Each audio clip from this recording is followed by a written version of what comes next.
good morning everyone, and welcome back to No Capes, the show where we talk about creator-owned comics with creators who own comics. Today I have the wonderful Christopher Sebela, author of Crowded and many more amazing books. Chris, would you like to give everyone a quick intro to yourself? Uh, I think you kind of did it. Yeah, I've written Crowded. I mostly write creator-owned books, so like Crowded, Shanghai Red, Test, Heartthrob, Dead Dudes. I have a new book coming out called Pantomime from Mad Cave Studios right now. Oh, and I have a thing in a DC thing coming out soon, but I couldn't tell you when. Well, I'll keep an And eye here out I for am. that one. Yes, I think Yeah, it's pretty good, but what do I seriously. know? Anytime I see your name or one of the other Crowded team's names attached to a book, it's an instant buy for me, so. That's that's very sweet of you to say. I'll take it. Alrighty, so today we have Assassination up on the screen. We're talking about Assassination, which is written by Kyle Starks with art by Erica Henderson, who also never fails to impress. True. Do you want to give everyone a quick rundown about the book, Chris?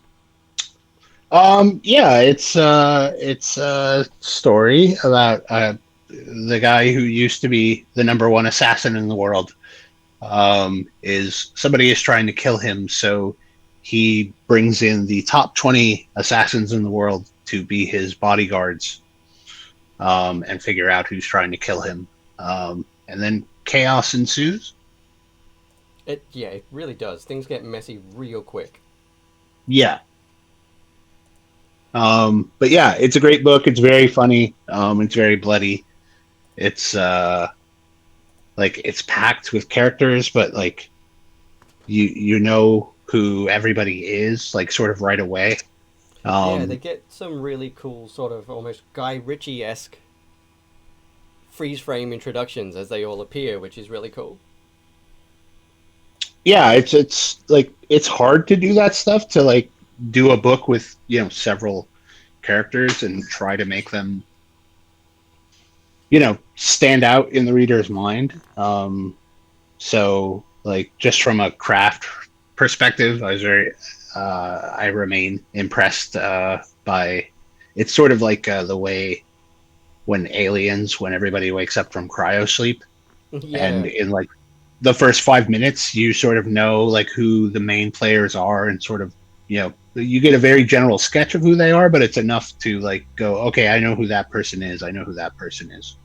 Um, so it does the same thing really well, and yeah, it's a perfect book. Like it's got everything going for it. So. yeah, and it's nice because it's a very like short and self-contained title as well. Like it's not super long, and it doesn't need to be to tell the story that it tells. Hmm. Although I wouldn't say no to reading more. Yeah, So yeah, yeah, yeah. I would definitely be keen for a follow up on some of these characters. Um, Especially like Erica's sense of visual comedy combined with Kyle's writing is a really nice combination.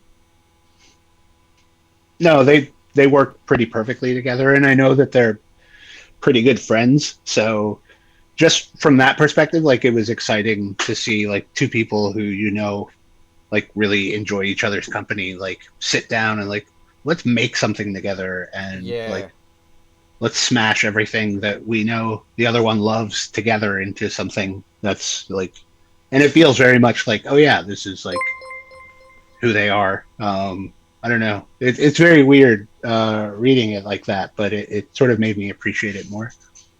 yeah, no, I know what you mean, and let's not forget as well. Darren Bennett, the letterer, has done a fantastic job as well with all these title screens and stuff. Yeah, no, it's a lot to juggle, and there's a lot of words. And I say that as somebody who writes books with a lot of words. Yeah, but you know what?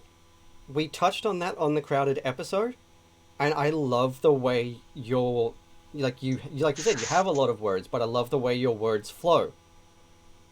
They never feel like they're cluttering the page.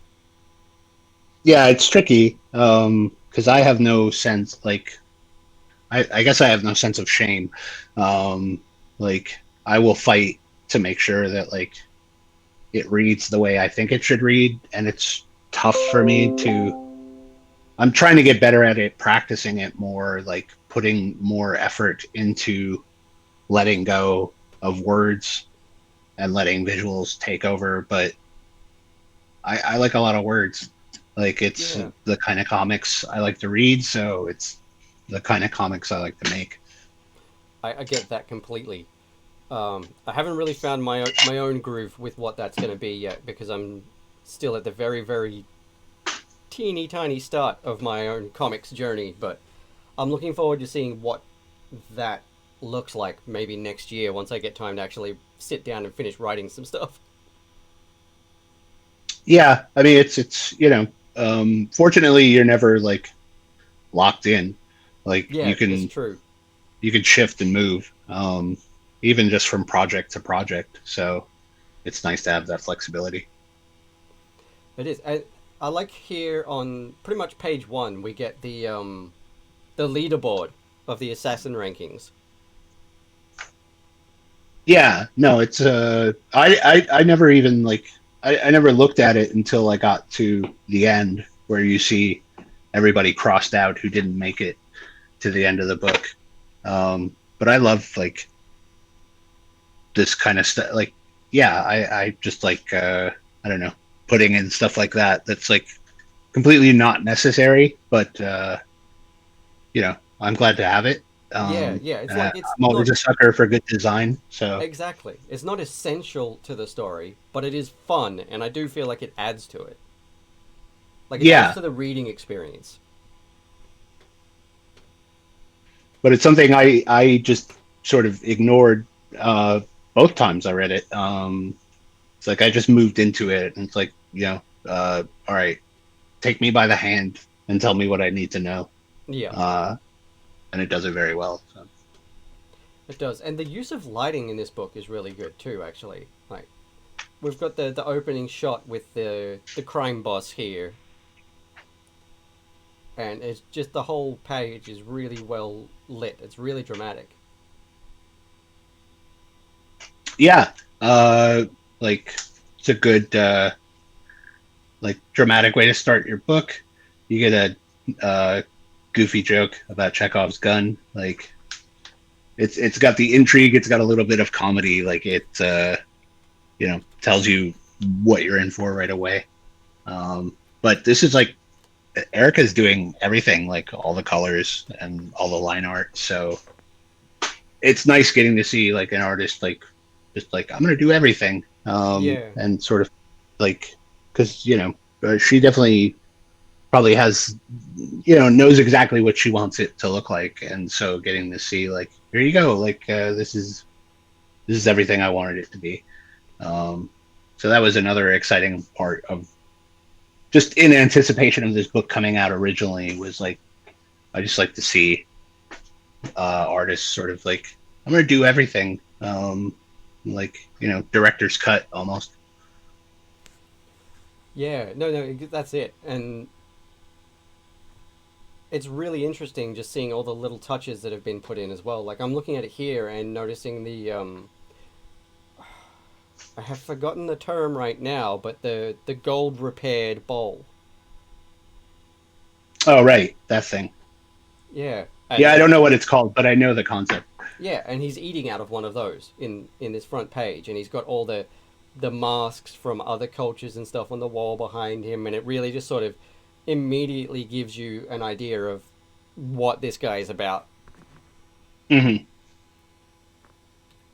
But it's kind of fake, like as you find out, like even Exactly. though he like kind of gives it away right away, you don't realize like the severity of like how hooked on his former glory he really is. Yeah. Yeah, exactly. And that just yeah starts becoming more and more apparent as the book goes on. Yeah. Yeah, yeah. Also, a warning for anyone in the chat: if you haven't read it yet and you don't want any spoilers, maybe go and read it now, and come back and watch the YouTube version. But if you don't care about spoilers, stick around. It's a quick read, so you can It knock is. it It's out pretty. it's 5 issues, and it's easy reading. It's really enjoyable reading, but it's easy reading. Easy reading. Hey, TJ's here. Awesome. We got some people in the chat, and Nick Phil asks. I'm not sure if he's asking you, me, or both, but he asks if you've ever thought about putting together a novel. Yeah. I'm kind of working on one. Like it's part of my 18-point pandemic plan. Is like I'm finally gonna. I have a call scheduled with a friend of mine for tomorrow, actually, who's written novels to like sort of talk cheese with him about like. I'm just like freaked out by starting, I guess. Because like comics, you have a structure. Yeah. Like, all right, I have this many panels a page. I can't go beyond this, and I have this many pages an issue. You have standards and boundaries, and with novels, you don't. I mean, ostensibly, you could write some impossibly long. I mean, you have some boundaries, I guess, if you ever want to sell it, but um, that's never been a thought for me in my prose writing of the past. It's like I've just mostly been into writing it, so now I have to try and approach it as like, oh, I'm actually going to finish it and then try and make strangers read it. So it's freaking me out, but yeah, Yeah. I'm trying to get started. I can totally understand that. I think that's part of the reason why my among others that are more important about learning how to draw everything I need to know how to draw is part of the reason why I've put my major comics project on the shelf for a while, because it's not crazy, but it is sort of ambitious, and I'm a bit nervous about really diving deep on it, and if anyone's gonna want to read it when it's done. Yeah, that part I don't think about as much.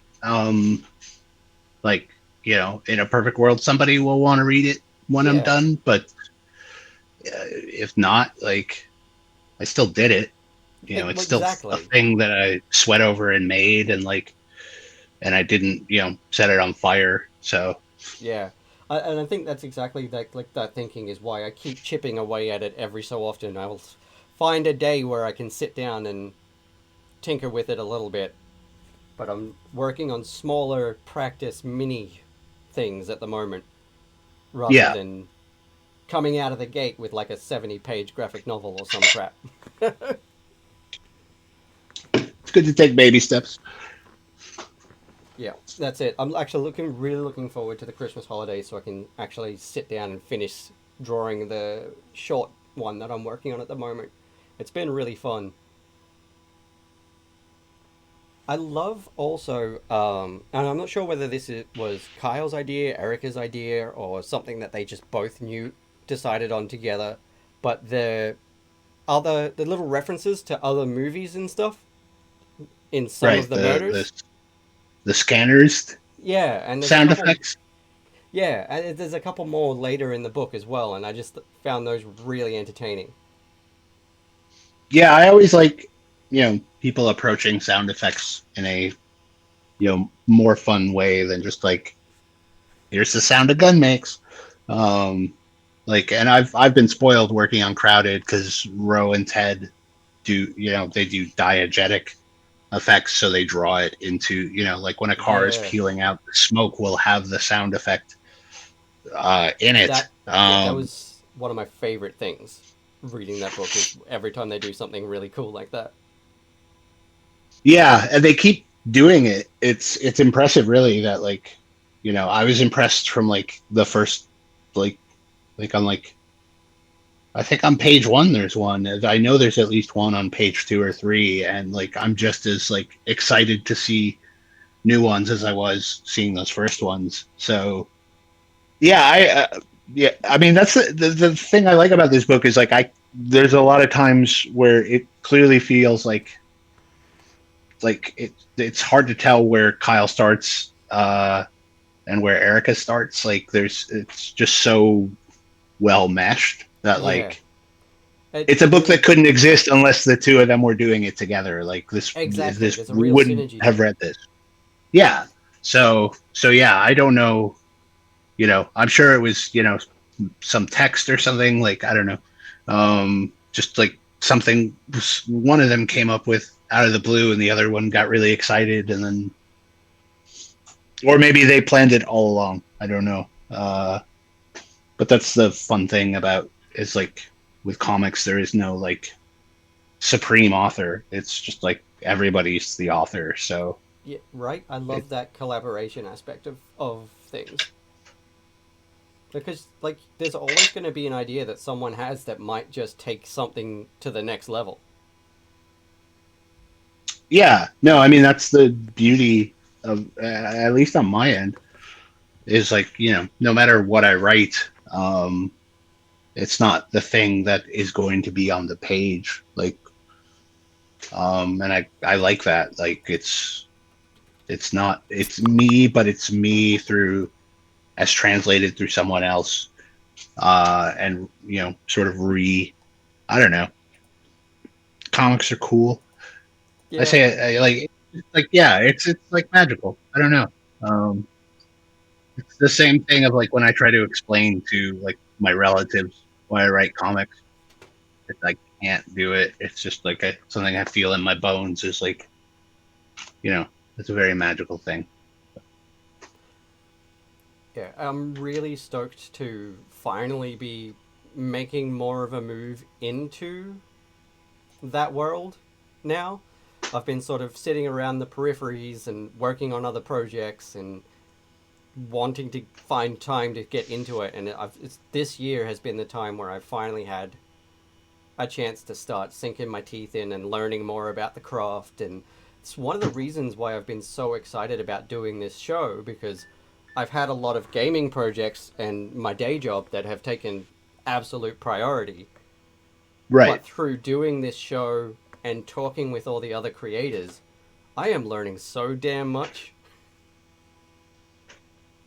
Yeah. I mean, I think it's just ultimately, I think you just have to, I don't know, like it's good to talk to other people who have done what you want to do.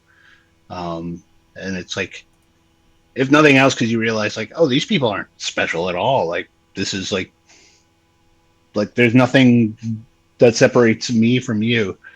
Um, ultimately, like it's not like I'm somehow more competent or anything. Like so it's good in that regard, just to see like, oh yeah, this schmuck could make comics. Like, why the hell can't I? Right? Um, And that's it. You can see a lot of people who are just people doing their thing and they're coming out with some amazing stuff. And like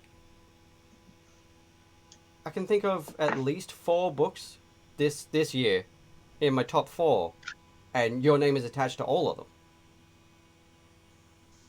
did I have 4 books come out this year though? I don't know if they came out this year, but I read them this Okay, year. all right, that's fair. I'll allow that. Yeah, and then like there's a friend of mine here, who is so prolific, and I don't know how he has the time. He works full time. He has a family, and yet he still is putting out books left, right, and center, and they're always incredible. And he's just, just in brackets, a teacher from Canberra. You know, Are you talking and about it's Ryan Lindsay? yes, I am. Yes, I was about to say that's Ryan. He actually wrote the script for the 3-page mini that I'm drawing at the moment.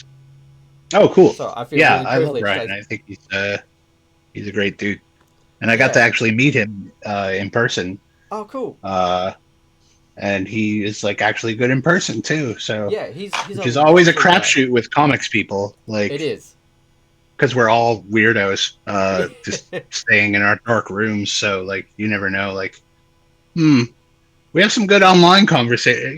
It's like Yeah. meeting somebody from Tinder or something. It's like is this going to be a nightmare, or like we actually going to enjoy ourselves? So, I'm happy to say Ryan is somebody that I enjoyed actually meeting Yeah, I'd IRL. really like chatting with Ryan.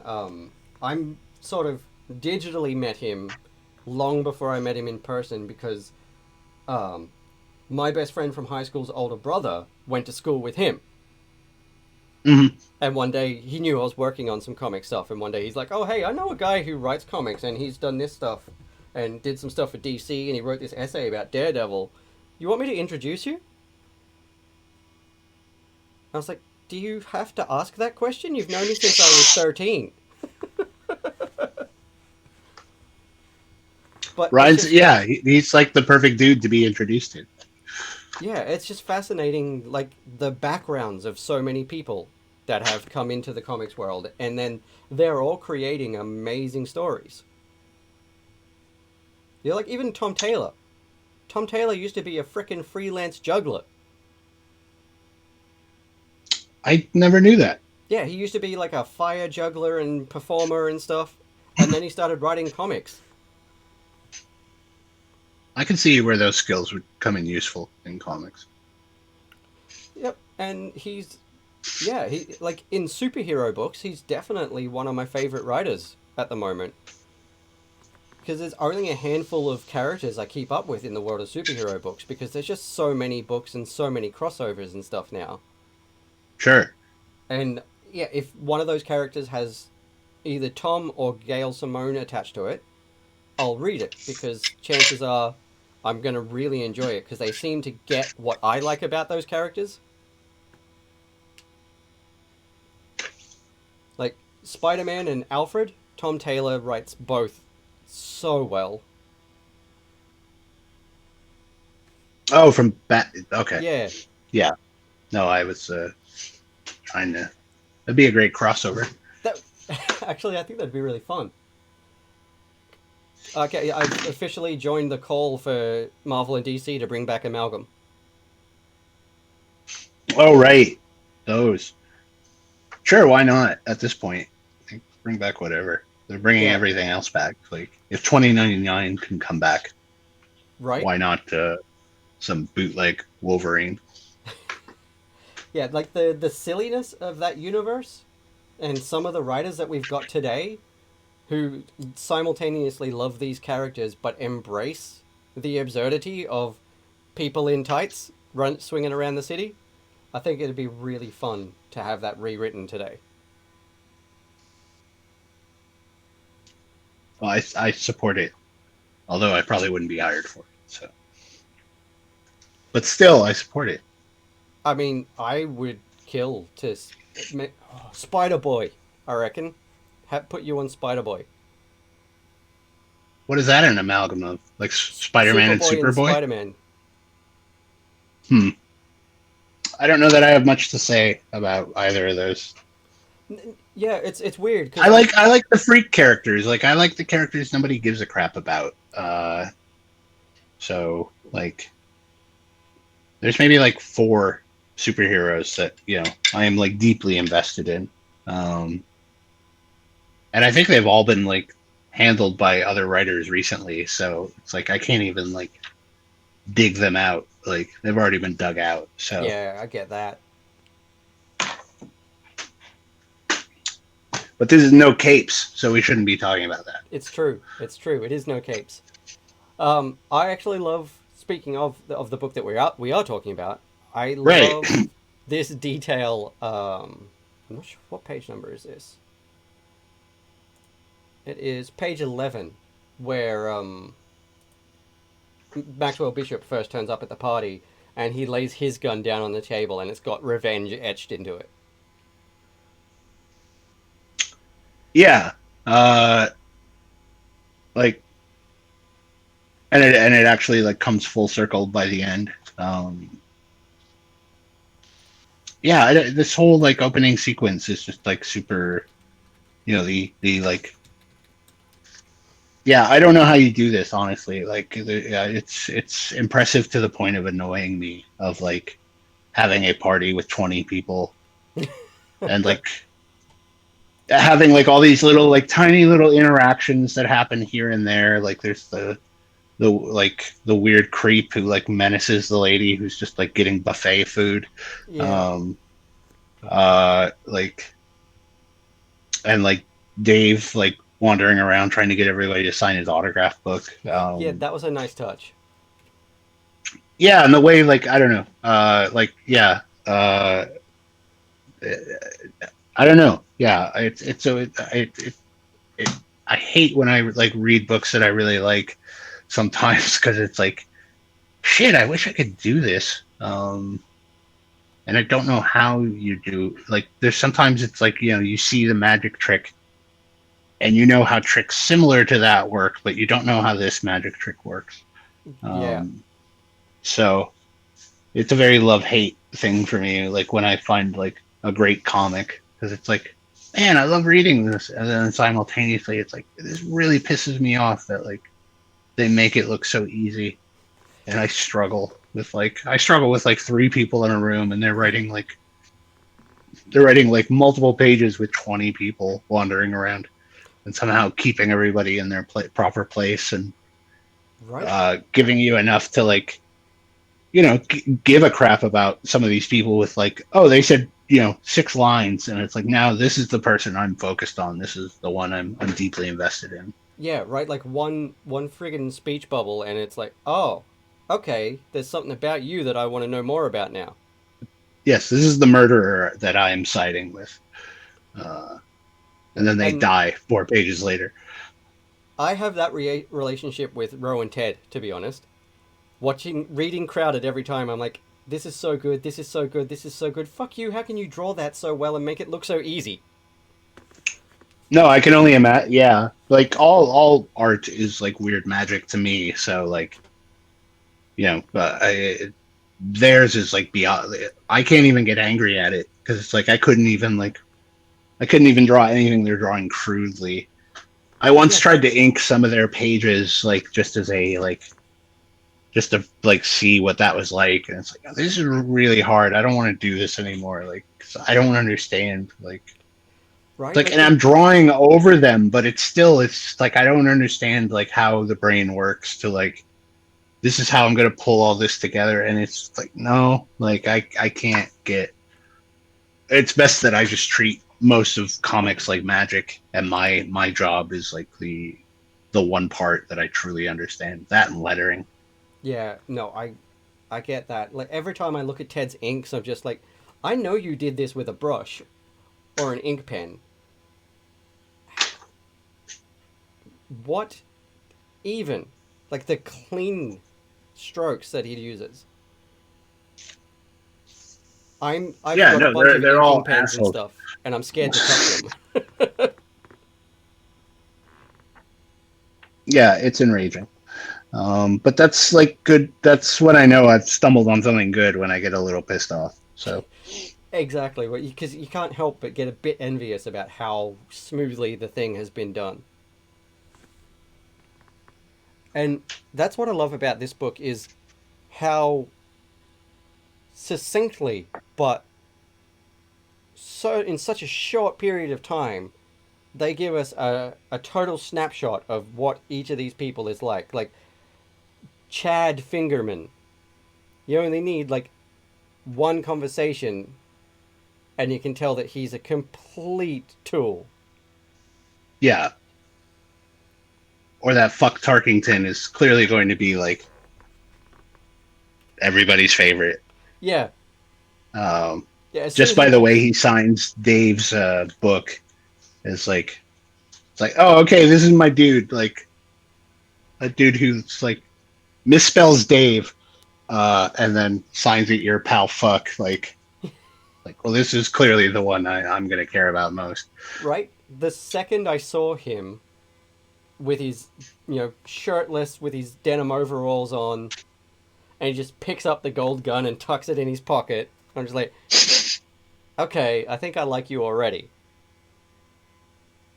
Yeah, and describing it as like a take a penny, leave a penny situation is like sort of the spice right on top. Yeah, Um, yeah, like just I think like anybody trying to figure out like how do I do like it's like this is just the first issue of this is worth reading just to see like how you know uh how you make characters that are like their own people. Um, that's really like for me that's one of the hardest parts of writing is like trying to make characters stand out and be just on my end. Like I know that like when the artist draws them, they're going to make them their own distinctive people. But for me to try and get my head wrapped around it and do it in a way where it's like, okay, you know what you need to know in the shortest amount of time. Um, so yeah, I keep circling back to like just like how efficient this book works. Um, to just like, okay, here's all the pieces, here's everything you need to know, and now we're just gonna like let everything go crazy, um, and kill off half our cast. Yeah, right. And I actually love like Fox's proper introduction to the first people as well. Like they introduce the fact that like Fox's dad was kind of a homophobic jerk, but instantly in that next panel, it's like, yeah, but I'm not. I am Right. fuck. I'm tough and I'm sexually ambiguous. Fuck is fuck. No, yeah, fuck is the everyman of this book. Like Yeah. he's just here for a good time. Um, but yeah, like I kind of figured fuck would stick around. Like I definitely there were other characters who stuck around that I wasn't calling at all. So I like that they play with your expectations enough that at least of the nine who are like left standing at the end of this big massacre, or maybe it's more. Maybe that's I don't know. It's real good comics. I don't know. Yep. And also like we know instantly know what Fernando's deal is as well is by the end of that page. Yeah, He's good, but he's an arrogant twat about it. And yeah, and they don't even like. There's like so much times like they don't even like get to the boss man actually like giving them his pitch until it's just like I don't know. I like books, and this is one of like my favorite things is like when you get a bunch of characters that you like, just letting them sort of hang out together and interact is like one of my favorite parts. So I can clearly sense that like both of them were very into like we've come up with some real weirdos. Like let's just let them sort of bounce around yeah, and see what happens. right. It was just it. It feels right to let them just sit with all of those characters and not get to the nitty gritty of why they're there yet. Like we're most of the way through the comic before book one, before we get the speech. Right. And I'm not even mad about it because those characters are so much fun to just spend time with. Yeah, and this like I read these in single issues, and I think like this works so well as just a single volume. Like it feels seamless. Um, just the way it like just bleeds right in. Like yeah, it's crazy good. Yeah, I just yeah, I just love pretty much everything about this book. I'd actually forgotten how much I enjoyed it until I started rereading it in prep for the episode. Mhm. Even when I said Yeah, to I just reread it this morning, yeah, and was like this is like even though I know everything that's happening, like still like just as good as the first time I read it. right. I was rereading it like last night and this morning to try to catch up on the whole book, and it was just I was like, wait, I don't remember this. I didn't notice this last time. What's going on in the corner over there? And just picking up on so many new things and just really sitting with it again. And it's just, especially after all the conversations I've had on the show so far, I gained a new appreciation for all of the effort that's obviously gone into it as well. Yeah, it's super dense, like, but it doesn't feel like overpacked. But there's just like so much going on that you kind of pick what you focus on, and then so when you go back through it again, there's still like, you know, two things going on in the background that you didn't notice your first time through. Yeah, right. Like while he's giving his little speech there, the twins are giving each other the look over. Obviously, it's like a knowing glance. They're like, "Is this legit? Do we want to do this?" And they've just communicated that with one panel of just with those two looking at each other in the background behind the people talking. Right. But it's incredibly clear. Also, that is another thing I'm envious of, but Erica and Ted and Roe is their ability to capture these expressions, even in the smallest of panels, and just portray exactly what emotion they're trying to portray. Yeah, I mean, I think that is, you know, like as much as, you know, in comics the emphasis is on action stuff and like, you know, how well you can render a fight or something. I feel like artists who can do facial expressions really well are like just like masterclass. Just because, like, at least from my perspective, it takes a lot of the heavy lifting off of me, because they can just sell a mood in one panel that like I would have to write even more words to get across. And it works nicely in tandem for me. So, um, yeah, no, like every, I don't know. Yeah, there are like scenes of just like, I think there's a scene where like Fuck is talking about how he like wrestled bears as a kid. Uh, Yes. and you see like two of the assassins behind him, like sort of like giving each other a look. And it's just like such a perfect like exchange, and it's not even like the focus of, um, like, yeah, it's something that like somebody else probably wouldn't have even, you know, given a crap about, but like it's like everybody's still living and breathing even when you're focused on someone else completely. Like the world still goes on. Yeah, So and that's exactly right. And that's something that is really hard. Like I know in a lot of Cape books, there are some amazing artists out there who can draw incredible action scenes that with such dynamism, but in quieter dialogue scenarios, a lot of their emotion is not there as much as other artists. I can't think of anyone in particular right now, but I know I've read some books in recent years where because the focus of superhero books is so often the fights and the robots and the aliens and stuff like that, the subtleties of emotion and expression aren't there as much because they're not as important to what those publishing houses want in their books. Which is what I sure. love about more of these indie books where you get things like this. Like it's a real delight to read something like this because of those glances, those emotions, those single panel exchanges that just carry so much weight and eliminate the need for what in another book might have to be a whole page.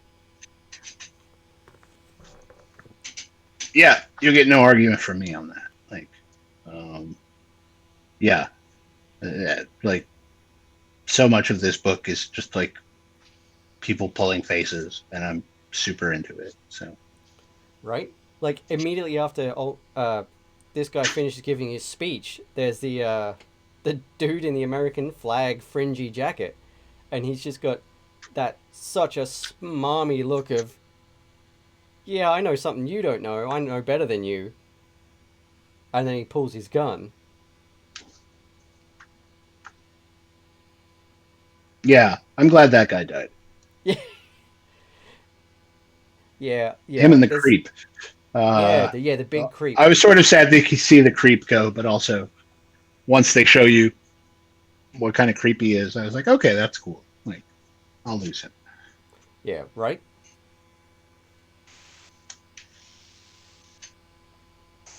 And I still love how Fingerman has that seedy mustache to match his little pineapple shirt, It's a really good gross mustache. Yeah. right? I was very like Yeah, and it's a good identifier for him. Like you don't, you know, um, especially like as chaotic as this book gets, like you always know when you see that snide little mustache who you're looking at.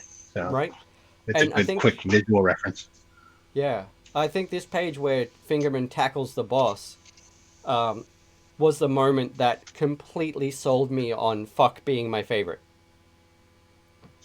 I was already leaning towards Fuck, when that first page where he introduced himself, but here where he doesn't even swear. His name is Fuck, and he doesn't even swear. And then when Bishop takes his gun back, and he's just like, "Oh gosh, sorry, didn't know it was yours." Yeah, I like that he just has it sticking up out of his like overall pocket.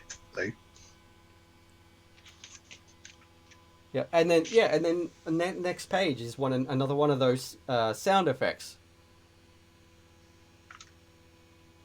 I showed this one to my partner last night when I was reading it, and they like instantly pulled a revulsed face because they knew the exact reference to the movies, the Tromaville movies, and was like, "Oh yeah, that's nasty." oh yeah, I think I've seen a total of 2 of those movies, and they are messed up. yeah, that's plenty. Like, unless you're super into them, you don't need to go much. Like, yeah, there's a lot of things where I feel like, okay, I get the gist of what this is, and it's not for me. So, Yeah, because like I remember watching the Toxic Avenger cartoon as a kid, and that was great. oh, I don't think I ever saw the cartoon. I forgot No, that existed. it was a straight up kids cartoon, and there were action figures at Pizza Hut and everything. But then I watched the Toxic Avenger movie as an adult, and suddenly there's mutant carnivorous penises involved, Hmm. and I was like, okay, I think I've seen enough of these. Yeah, no, that's have you ever seen a movie called Street Trash? I haven't. Okay, well, just keep that in the back of your mind Okay. on a really rainy day. That's going to be in there, and one day I'm going to see it on Netflix or something and just be like, oh, what's this? No, this is not the kind of movie they put on Netflix. I don't know what's there. Like maybe Shutter would stream it, Yeah, but even then, like, but it is a movie where at a certain point, a bunch of homeless people play keep away with a guy's severed penis. So oh, Jesus. and that's like one of the lighthearted scenes of the movie. Yep. Okay. So Yep.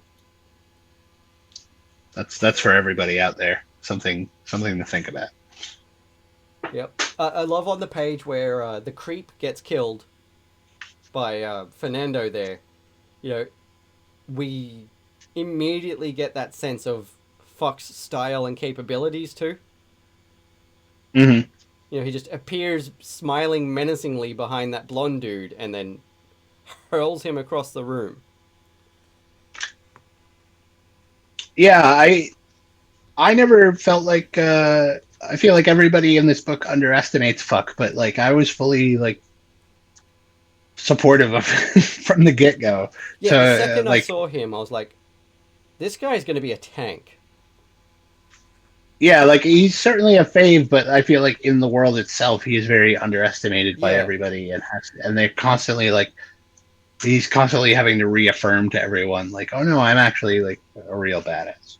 right. Um, so like I like underdog stories, even though like fuck doesn't seem to realize he is the underdog. Like he's just doing what he does.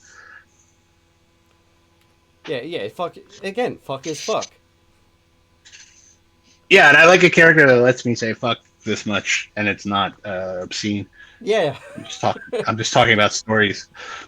I think that was what sold me on this book as well. Actually, it was in Erica posted a panel introducing fuck on Twitter, and I was like, "You have my attention." Yeah, I stand in awe of the decision making process where you name a character fuck Tarkington. So Yet another thing that pisses me off about this book. Yep, and I love here as well, where Smoke finally steps up and does something. She's Which one is standing that? proudly and she's just blasted Fernando through the forehead. Oh yeah, But also she's standing on the couch, so she's obviously just still been chilling on the couch the entire time, waiting until Fernando was distracted.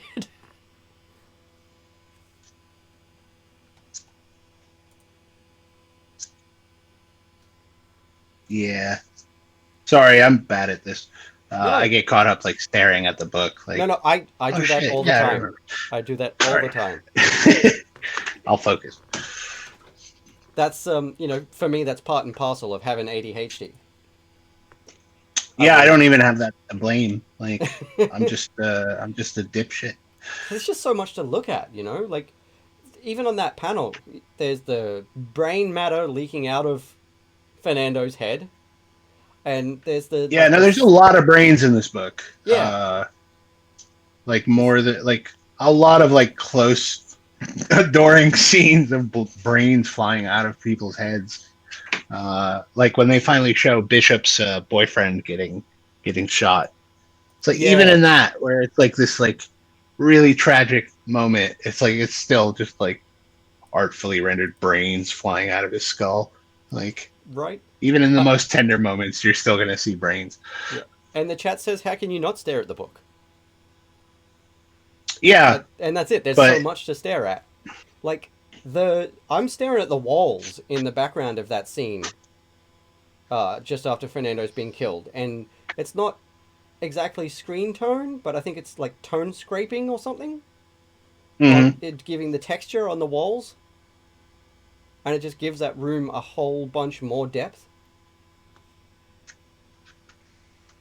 Yeah, I don't know about art, so I'll take Yeah, your word for it. I think that's what it is. I'm still learning Sure. like a lot about screen tones and all that sort of stuff, so I'm guessing about a lot of It it and sounds just convincing to me. So it's like I know I've seen that name on one of the brushes I have in Clip Studio, so I think that's what that is. I'll back it until I'm proven wrong, and then I'll retreat.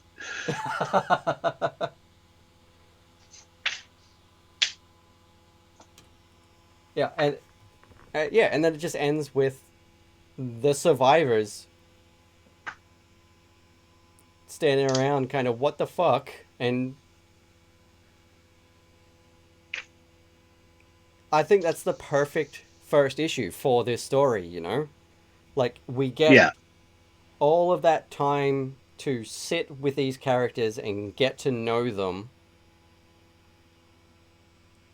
and then everybody that we didn't really get to know is brutally murdered. right. Don't need to worry about them anymore. Like, Yeah, and sets the tone for the okay. So yeah, no, this is some really messed up shit, and they're gonna have their work cut out for them. and then yeah, then the rest of the book is like even more chaotic than Oh yeah, like, it's and that's a lot like going on for a first issue. Like, but each successive issue is just like just as packed. Like, and like I, just from a technical perspective, like it's just like a really, and as somebody who works on a book with like a shitload of panels and a shitload of stuff going on, like it's just like I don't feel spoiled by it. I could still like look at the pages of this book and just be like, Jesus, how did she do that? yeah, Um, so, yeah. I know but what you yeah, I mean. want. Oh God. I wish that Comixology had like a click through feature, so I could click through to the next issue without having to go and change a whole bunch of stuff. Right. Because there are some moments, like you said, like when Bishop's husband gets killed. Like that's a really intense scene, and but also the way that he's like remembering it in the dream, and it's like a 3D freeze frame, and he's exploring the Right. scene of the killing in his dream, trying to nail down exactly who it is. And it's the scene where they go to to kill the Hwin, is it the Hwins? Uh, right. The first ranked family.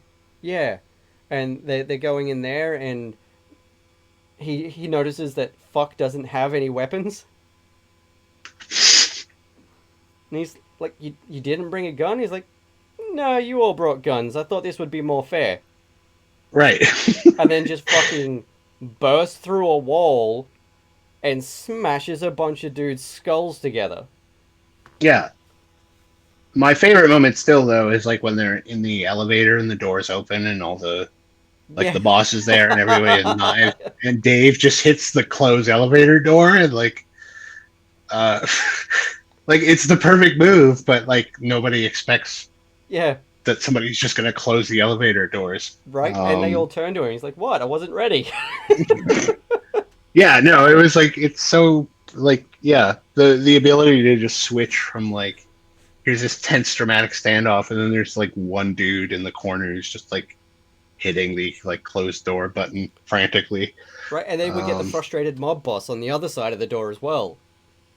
yeah, it kind of sums up the whole book to me. Is like you have like these really like well orchestrated, crafted scenes of like complete mayhem, and then like it's like you're on a bullet train heading right for it, and then it takes a slight diversion, so it can make like this completely ridiculous joke. But it works so much in the moment that it's like three times as funny than it would be otherwise. I don't know. It's a weird comedic timing thing and how it works with like the action stuff. It's all sort of juggled so well that like those like beats of like comedic relief just come at the right moment.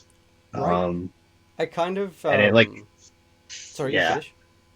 Oh, I just it's like it almost like disarms you Yeah. right before like things really go ape shit. Like you think like, oh, okay, like this is not gonna happen, and then like a page later, it's like, oh wait, no, this is really happening. Um, so yeah, like comedy is hard to write or hard to do. Period. So like any book that can do that and still have like amazingly badass action scenes, it's like you know twice the books that like a really good action book is because just doing like solid action all day long is easy, but like trying to make somebody laugh in the middle of that Right? to me feels really hard. Yeah, it kind of feels a bit like an Edgar Wright movie to me. Yeah, no, I can see And that. especially like I'm thinking in terms of like Hot Fuzz right now, Hmm. when Angel comes back and he's like shooting people left and right, and then suddenly the goose walks across the road, and they're like, "Oh, should I chase that goose?" Yeah, no, I definitely see that. Yeah, I don't know. It feels like I was trying to think of something to compare it to, and it really like I don't know.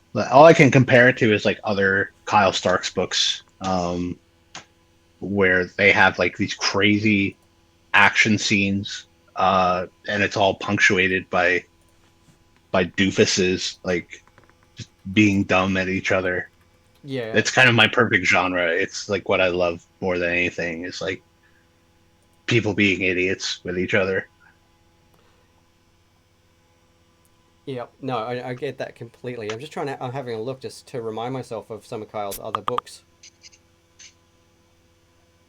There's a Sex Castle, Yep, uh, and then the one I was thinking of most was is it Kill 'Em All? Is that that what it's sounds called? familiar. I'm not sure if I've read it and I'm just forgetting. It's really really good. It's like a funny version of the Raid. That sounds really good. Okay, right. I'm definitely going to look that up straight after the show. Kyle's coming on next season, actually, which is going to be great. I'm looking forward to picking his brains. He's a good dude. Yeah, I've been amazed at the response to the show this year, actually. Like, I came out of nowhere with this concept and hadn't really established myself that solidly in the community yet. So Hmm. the fact that a bunch of my favorite people all said, "Yeah, sure," was amazing for me for a first To be season. fair, you picked an ideal year to do it Yeah, because that's true. all your favorite people have nothing else going on. Like we're all trapped at home. So like me personally, I was like, yes, I'd love to talk about assassination, but also I'd just like to talk to somebody who I isn't my get that. dog. Yep, I get that. My partner and I have not left our suburb all year because Yeah, I go to we the grocery store and the convenience store, and I take my dog for walks, and that's it. Like I yep. don't. So I'm trying to like rehabilitate myself into being slightly, at least digitally social, because even that is like I just feel like I'm going feral. Yeah, no, So I know I'm what you trying to mean. Like it's pull hard to myself remember back. to do it. Yeah. So yeah, that's my. So like I think you picked a very good year to debut because people are just like I would love to talk to anybody about anything. Um, so Yeah, and it's not that's to it. say And that like, you haven't done a good job. I'm just saying no, like I know you what had you mean, but Providence that, on and I your think that side. did play a big part in it. You know, like a lot of these people normally wouldn't have a lot of time to fuck around with a overseas time zone talk show, let alone an overseas time zone talk show with somebody whose name is only in the mouths of a small handful of the community. You know, Yeah, especially I don't with think you want to, but like I don't know. I feel like that's such a like I'll say yes to any like I'm not gonna be like, have I heard of this person? Like, is their show like well regarded? It's like I don't yeah, give a well, shit because like all of us were like who at a certain point. So yeah, and it's for me, it's less like people knowing my work and knowing my name, but more like my name being established as a safe space sure, because there's a lot of stuff out there that's not so nice. right. And for me, being a cis white dude, I've got to put in the work to let people know that my show is a safe place to come and talk.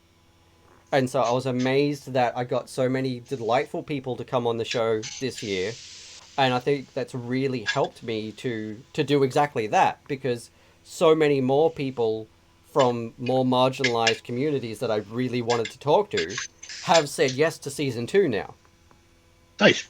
which is great. And I'm taking the time to make sure that I'm splitting season 2 up and making sure that I'm creating that space for those people as well because I want. Oh, yeah, so far so good. Like Yeah, the episodes I've seen, I've really enjoyed. well, thank you very And much for that. any excuse for me to like read. Like I like being given assignments because otherwise I'll just like I've just been reading about like like Nazis on amphetamines or currently I'm reading a book about nuclear weapons. So it's Yeah, nice to like be forced to like no here read this fun thing just so you can talk about it. Um, so from yeah, that angle, I appreciate having somebody tell me what to do. I know what you mean, and I feel like that's the best thing about this show because originally when I was working on this, it was just me doing book reviews, Hmm. and then I was like, why? One, that doesn't work well with my ADHD. All the planning and cutting and recording and everything. I'm not getting Sure. anything out in a timely manner. Two, there are already so many cishet white dudes on YouTube doing book reviews. And then there's so many podcasts that interview creators about their own work. But why not just have people on so they can just talk about something they like? Even just like the yeah, uh, like just to have some people like talk about stuff they like is like it's nice to be Yeah. like okay yeah we're just gonna like celebrate something good. We'll just like it's nice to abandon the shelter of like I don't know. There is a lot of fun to be had to like shit on things, but also like it's like it's like eating a bunch of Halloween candy. Like it's not good for you. It feels great at the time, but then like yeah. So No, exactly, and so that's it. yeah. I feel that's why I decided to like I gave this a test run with Frankie White, and we had a great time. And I was like, yes, this is the format. This is it. This is what it's going to be from now on because we had a great time, and like it gives the guests time to talk about their own work, but when they want to, it Mhm. gives people a nice break from having to sell themselves all the time when they go on shows. Yeah. But we're No, this is still much easier for me than like analyzing my own shit. right, and that's what I found. And it's fun, and obviously, talking about the books always leads back to a guest's work. But we get to boost the community and hype up the things that we love. And there's just a different and special energy about that to me. No, I feel you. I'm trying to get better about yeah, being more vocal about the stuff I like rather than just like keeping it to myself. I know what you mean, and that's it. Like I'm terrible at trying to remember to write things about books that I've read and put it on Twitter and stuff like that. Half the reason why I started doing this, like this, getting someone to come and sit down on my show and just rabbit on about a cool book for an hour, Hmm. so much easier and so much fun. Yeah. And that actually takes us up to almost about the hour. So, do you want to give everyone a quick recap about where they can find you and buy your books? Sure. Social media wise, you can pretty much just find me on Twitter. Xtop, XTOP. Um, and then I guess it's the same handle on Instagram, but it's a lot of duplicated content, so you don't have to follow both. I mean, Where to I buy my follow you on stuff? Instagram because that's where I get to see Zola more. I feel like you would get more on Twitter.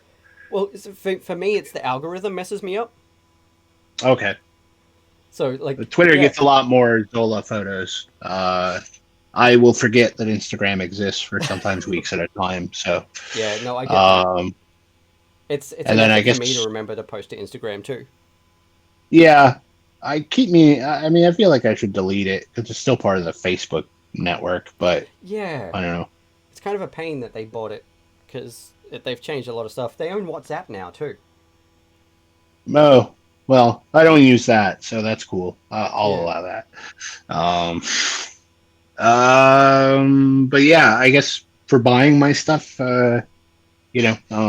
most you can order it from most independent bookstores.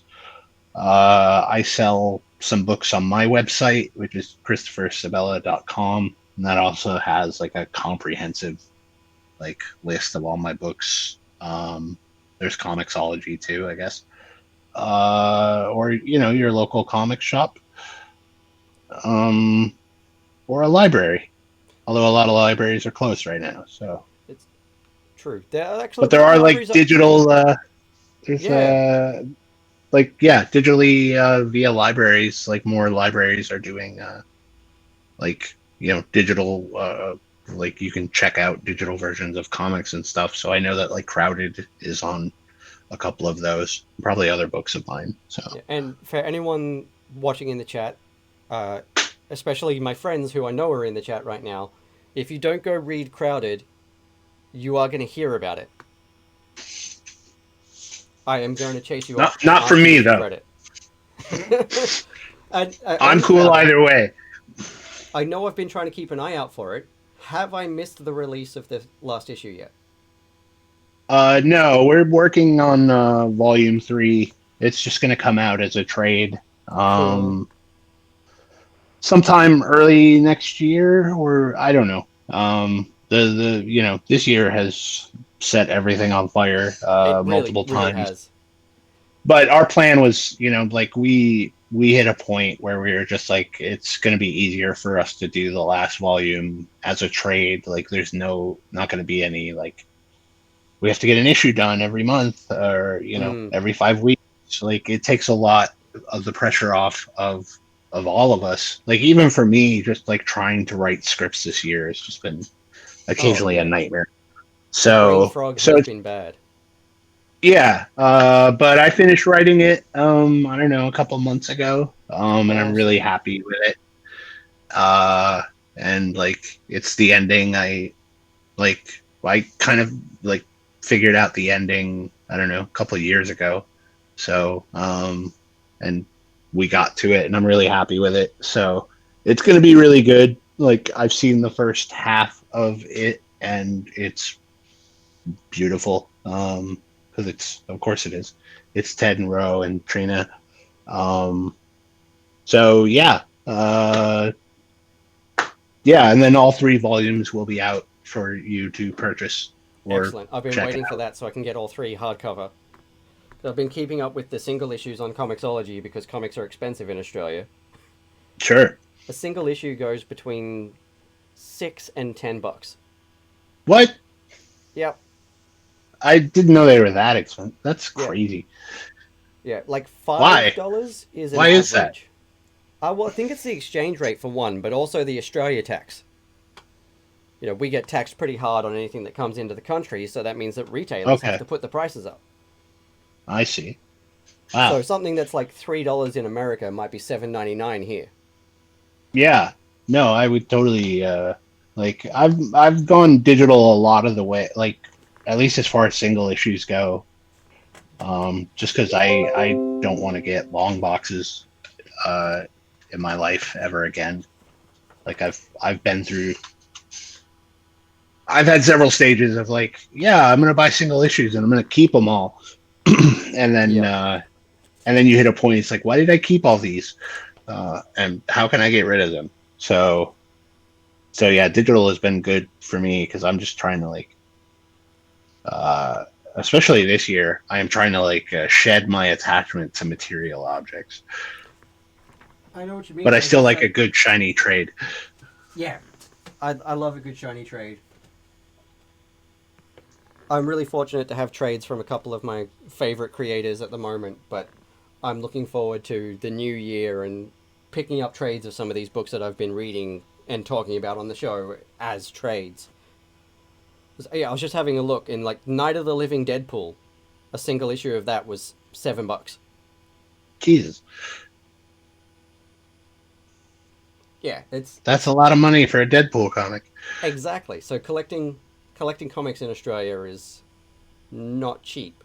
A So rich I man's see. sport. Second. It's a rich man's sport. Yeah, yeah, essentially. So I read on Comixology for the most part. Awesome. Well, thank you very much again for coming on the show. I really appreciate it. I've Yeah, been looking forward to it. I've almost got the whole set now. Tree's coming on next season, and then that will be all of you. sweet. I'm looking And then forward yeah, to. then we'll give you some sort of prize at the end. Consider a standing invitation. If you ever have another book that you're excited about and you want to talk to someone about, just shoot me a message and we'll try to tee up a time. All right, yeah. And same goes in reverse. If you know, if you, for whatever reason, you need to talk to me, you know where to find me. I'm not going anywhere for another year, so I um, hear that. I am at your disposal. Sounds And Zola amazing. woke up just in time for the end of the show. So Ah, I can't quite see her because of the crop, I think, but it's nice to she's know that right she's there. there. She is there, Yeah, waiting for me to feed her. out of all my creators who post their pets online, Zola is one of my top three, Mine too. if not the top one. I reckon. I No, reckon she's, it's. yeah, I she think is it the best goes. dog in the world. Yeah, she's wonderful. I think it goes Zola, and then one of my other buddies, two Boston Bulldogs. But stiff competition. But I think Zola wins. Yeah, my partner and I both love staffies, so whenever we see a pitty or a staffy, it hits us right in the feels. Well, I will keep providing wholesome Zola content, mostly because it means like it's one less thing I tweet that I have to regret later. So Yeah, no, I get that. Awesome. Well, for everyone in the chat, you can find me at Sean Sunday Art. You can also join my Discord if you want to find out more about who's coming up on No Capes. Talk about comics in general. I've got some comics chatter channels. We've got RPG chatter channels. Tune in again this time tomorrow at 10 a.m. for The Hunger of Furs Peak, which is my next live stream D&D game. With TJ, who was in the chat earlier, is going to be joining me.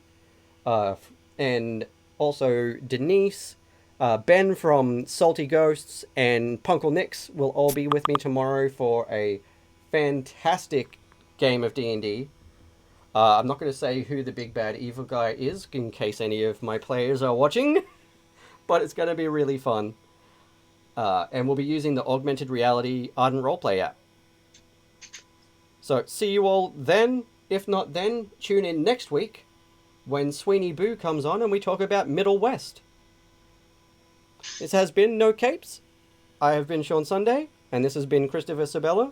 Goodbye for now.